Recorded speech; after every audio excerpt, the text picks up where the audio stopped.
ध्यान दो, example number 8 बड़ा आसान एग्जाम्पल है। क्या कह रहा है देखो बेटा, मैं ये कह रहा हूं कि मेरे पास दो फील्ड है,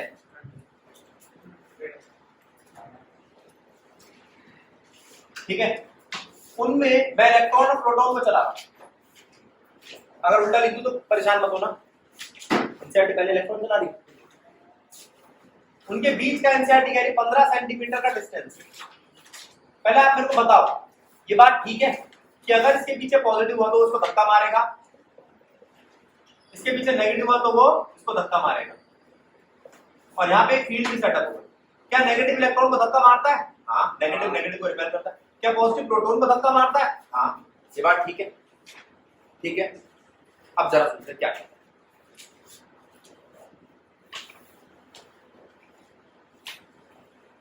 An electron falls through a distance of 1.5 centimeter in a uniform electric field of magnitude 2 into 10 to the power 4 Newton per coulomb. ठीक है, डिस्टेंस 1.5 सेंटीमीटर, 15 नहीं, electric field 2 into 10 to the power 4 Newton पर coulomb. ठीक है, the direction of the field is reverse, direction of field उल्टी करें और proton को इस तरीके से करा के कंप्यूट द टाइम, टाइम को कंप्यूट करो, और कुछ दिया है, contrast the situation with the free fall under gravity. ठीक है, अब एक काम करो, मैं टाइम कहां से लाऊं? टाइम के लिए तो मुझे उन इक्वेशंस पे जाना पड़ेगा, s = t + ½ t2 v = u + at वगैरह वगैरह। उन पे जाने के लिए मेरे को एक्सीलरेशन चाहिए होगा, एक्सीलरेशन के लिए मैंने फॉर्मूला लगाया फोर्स का। फोर्स क्या होता है? qe। फोर्स क्या होता है? मास इनटू एक्सीलरेशन, बिल्कुल ठीक। केस 1 इलेक्ट्रॉन वाला, कौन? इलेक्ट्रॉन वाले केस में क्या करूंगा, मैं चार्ज दूंगा E, इलेक्ट्रिक फील्ड E, मास इलेक्ट्रॉन का, एक्सीलरेशन E का। एक्सीलरेशन E का कितना आया? E/me। गलत है क्या? ठीक है, एक्सीलरेशन आ गया। सेम फॉर केस 2, क्या मैं डायरेक्ट लिख दूं या पूरा सॉल्व करूं? ऐसा ही लिख दूं direct equation, charge of proton divide by mass of proton. Charge of electron proton magnitude में इक्वल होता है, क्या होता है? एक होता है माइनस का 1.6 मीटर और -90, एक होता है प्लस का 1.6 मीटर और -90। खत्म कहानी। दोनों का मैंने एक्सीलरेशन निकाला है, मुझे निकालना क्या है? टाइम। s दिया हुआ दोनों, टाइम क्या होता है? s = ut + ½ t2 देखा है। अभी इन्होंने कहा था गिर रहा है, फॉल, इसका मतलब u0 होगा। u0 होगा तो s का फॉर्मूला क्या है? 1.5 × 10⁻²। ये कितना है? E/m। डिपेंड करता है इलेक्ट्रॉन के लिए इलेक्ट्रॉन का, प्रोटॉन के लिए प्रोटॉन का मास दिया जाएगा, इसको t2। तो क्या t आ जाएगा? √, जो भी समान है। सही है गलत है? कह रहा कंप्यूट करो इसको किसके साथ? फ्री फॉल के साथ। फ्री फॉल में एक्सीलरेशन कितना होता है? g। क्या ये g जितना होगा ना? चेक करना, ठीक है, वो तो आपको तो पता चलेगा जब रकम आएगी। ठीक है, ठीक है, वो वाला खत्म हो गया, 0 के साथ मल्टीप्लाई। तो क्वेश्चन है एग्जांपल 1.8। अब आता है एग्जांपल 1.9, देखते क्या है। ये बड़े अच्छे क्वेश्चन है, एग्जांपल 1.9 और 1.10 ये बताते हैं कि डाइपोल कैसा होता है, कब इसका आपको ए और आर निगलेक्ट करना होता है। पहले मैं आपको डाइपोल के बारे में बताऊं, दोनों एग्जांपल्स में। डाइपोल, डाइपोल में ए भी होता है और आर भी होता है। ए याद करो था, आर एक्सियल पोजीशन पे, इक्वेटोरियल पोजीशन, ठीक है, एक्सियल पोजीशन पे और इक्वेटोरियल पोजीशन पे आर है। क्या है ये? आर।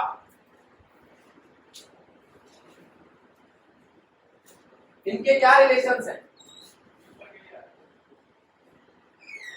इनके क्या रिलेशंस हैं?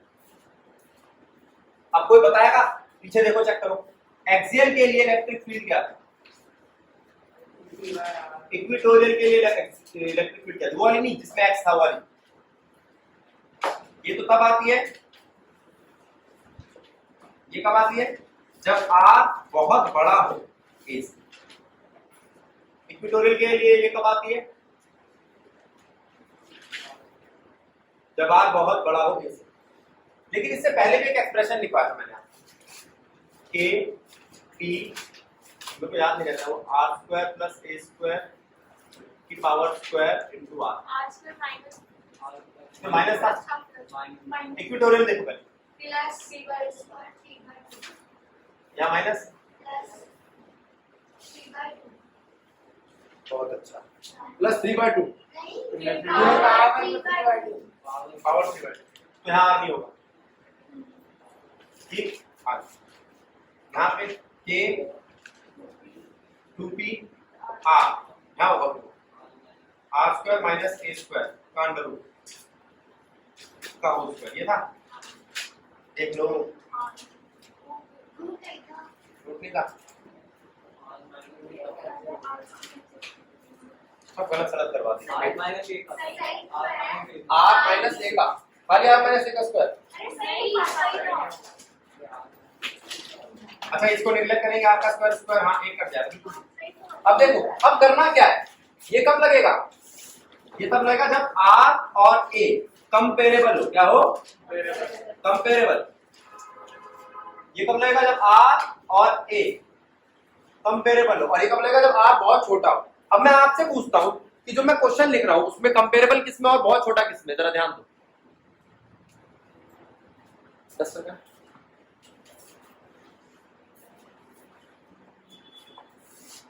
एग्जाम्पल नंबर 1.9 देखेंगे सारे।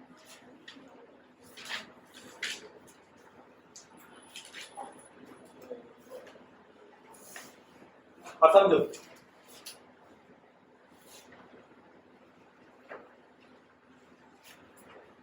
एग्जाम्पल नंबर 1.9, ये तो नोट था।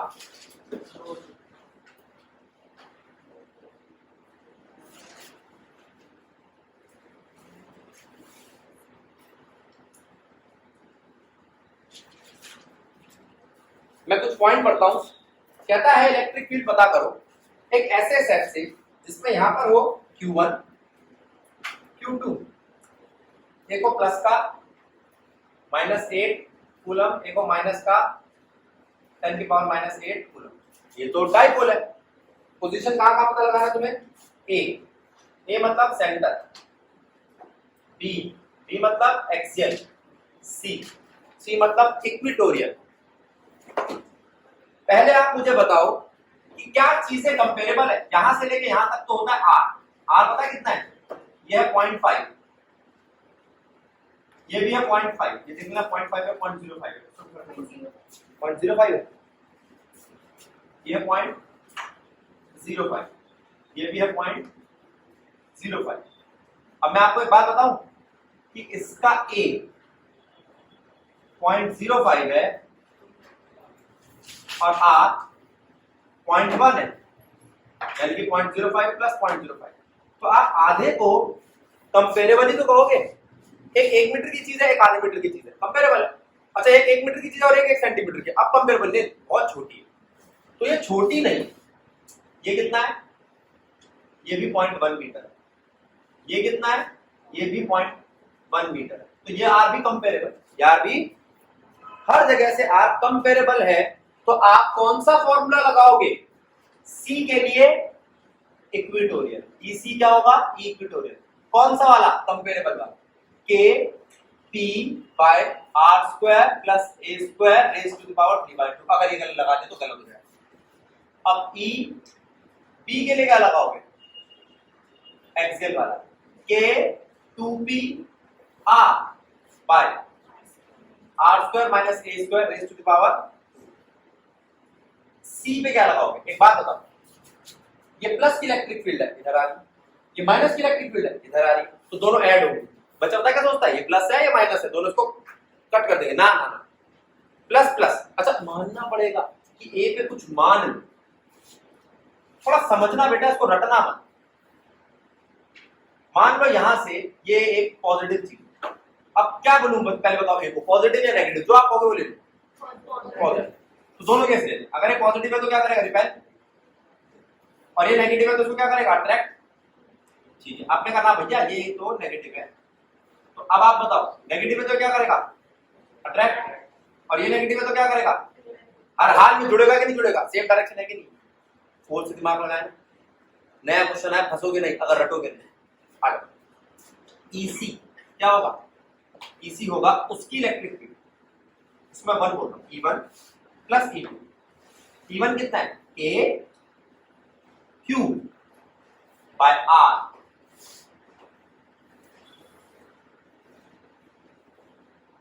गलत है। अगर मैं इसका डिस्टेंस इतना कम कर देता, मैं ए बहुत छोटा कर देता, आर बहुत बड़ा होता, तो ये वाले फॉर्मूले लगते नीचे वाले, कोई दिक्कत थोड़ी है भाई। गलत है क्या, नहीं समझो, 2 मिनट लगाओ, अप्लाई करो उस चीज को जिसकी कमी है आपके पास, यानी कि दिमाग। अब एग्जांपल नंबर 10 कह क्या रहा है, अब आप मेरे को बताओ कि क्या अब भी कंपेरेबल है आर और ए। आर है कुछ 10 सेंटीमीटर या 15 सेंटीमीटर,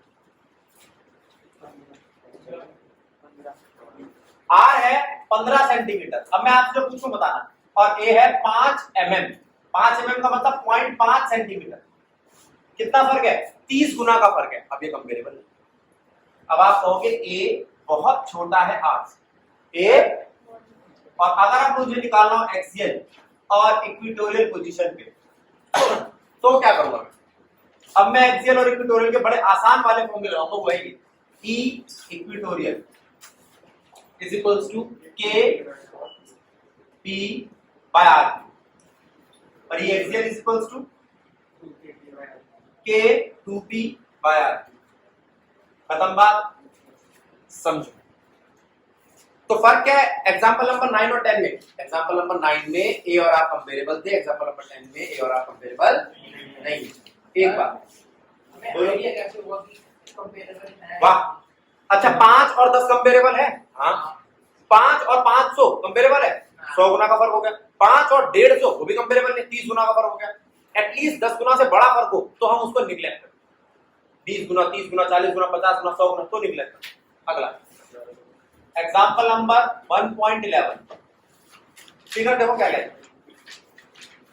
एक 3 डायमेंशनल फिगर लिया, ठीक है माही। इस फिगर में हमने बनाया एक क्यूब, क्या बनाया? इस क्यूब के अंदर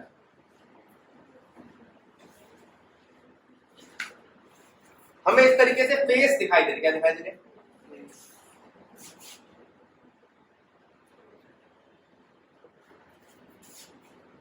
x axis, Y axis, Z axis देखेंगे अपन इसे, क्या देखेंगे? X Y Z. E X क्या है, ई वाई क्या है, ई जेड क्या है? ई एक्स की वैल्यू है अल्फा एक्स की पावर हाफ, ई वाई की वैल्यू 0, ई जेड की वैल्यू 0। ई वाई कहां है? ई वाई है ही नहीं, ई जेड है ही नहीं, ई एक्स क्या है? ई, ये इसका नॉर्मल, ये इस सरफेस का नॉर्मल, इस सरफेस को मैं शेड करता हूं। तो तुमसे पूछे कैसी सरफेस है, ये है कौन सा प्लेन, ये प्लेन कौन सा है? ये वाई जेड प्लेन है। कैसा प्लेन है? Y z plane. गलत है क्या? वाई जेड प्लेन ये रहा, उसका एक्स एक्सिस ये रहा, एक्स एक्सिस पे इलेक्ट्रिक फील्ड है, जो एक्स एक्सिस पे इलेक्ट्रिक फील्ड है वो वाई जेड के नॉर्मल के साथ 0 डिग्री रखती है, और वहीं पे फेज है, बाकी पे नहीं है। तो यहां लिख लेते हैं, इस केस में वाई जेड प्लेन परपेंडिकुलर है एक्स एक्सिस की इलेक्ट्रिक फील्ड से। एक्स एक्सिस की इलेक्ट्रिक फील्ड से वाई जेड प्लेन परपेंडिकुलर है, तो नॉर्मल वाई जेड प्लेन का पैरेलल होगा एक्स एक्सिस इलेक्ट्रिक फील्ड से। कौन? नॉर्मल। अब नॉर्मल ड्रॉ करो।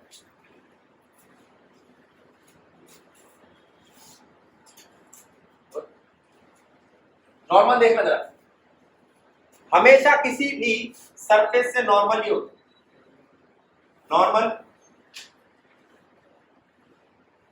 नॉर्मल इलेक्ट्रिक फील्ड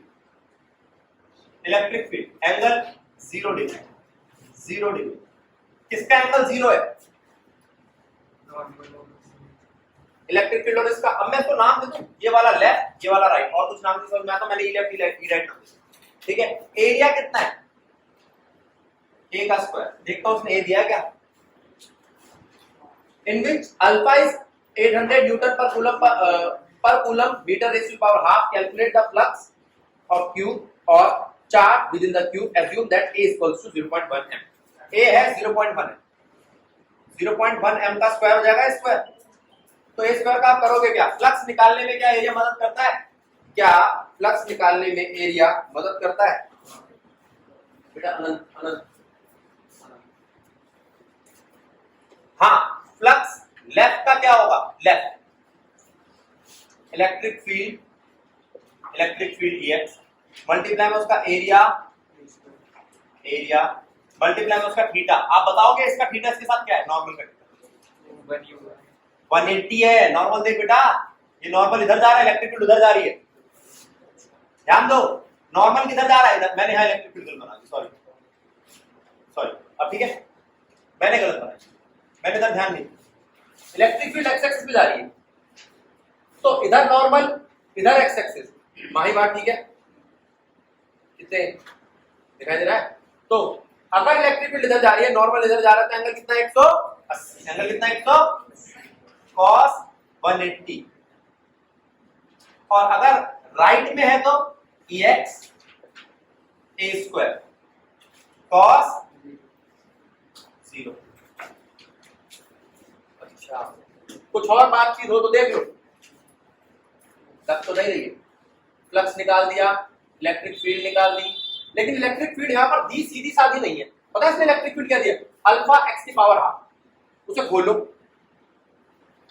देखो EX क्या है? लेफ्ट के लिए X क्या है? अल्फा एक्स की पावर हाफ।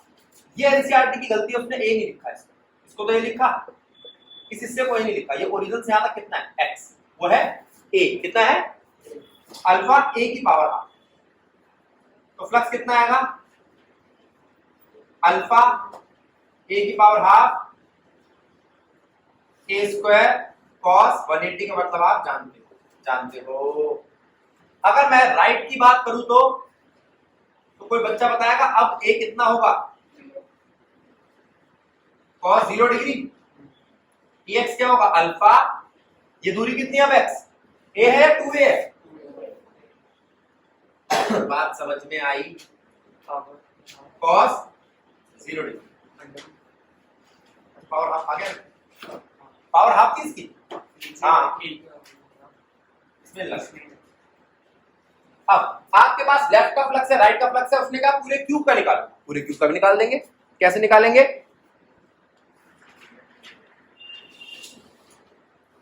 पूरे क्यूब का फ्लक्स निकालने के लिए हम इन दोनों को साथ साथ ले लेंगे। Flux total is equals to flux left plus flux right. फिर वो कहता है चार्ज निकालो। फ्लक्स अगर किसी बंद चीज का हो तो क्यू बाय एप्सिलॉन नॉट होता है। चार्ज क्या हो जाएगा? Flux into epsilon not. गलत है क्या? बोलो, स्वयं समझ आया? दिया? अंचिता, क्या नाम तेरा? जमाल गुड्डा क्या था? समझ में आया? जल्दी से इसको नोट करो। अब बात आती है किस चीज की? Example number 12। आसान सा क्वेश्चन है, बिल्कुल बच्चों वाला। क्या कहता है? ये सेंटर है, याद करो, आपको एग्जाम्पल याद दिया। यहां से इलेक्ट्रिक फील्ड निकल रही है, यहां से इलेक्ट्रिक फील्ड निकल रही है ओरिजिन से 10 सेंटीमीटर की दूरी, यानी कि -10 और +10 सेंटीमीटर तक हमने एक सरफेस लेट की। ठीक है, कैसी है? सिलेंड्रिकल सरफेस है। टोटल लेंथ कितनी हुई 20 सेंटीमीटर। टोटल लेंथ कितनी हुई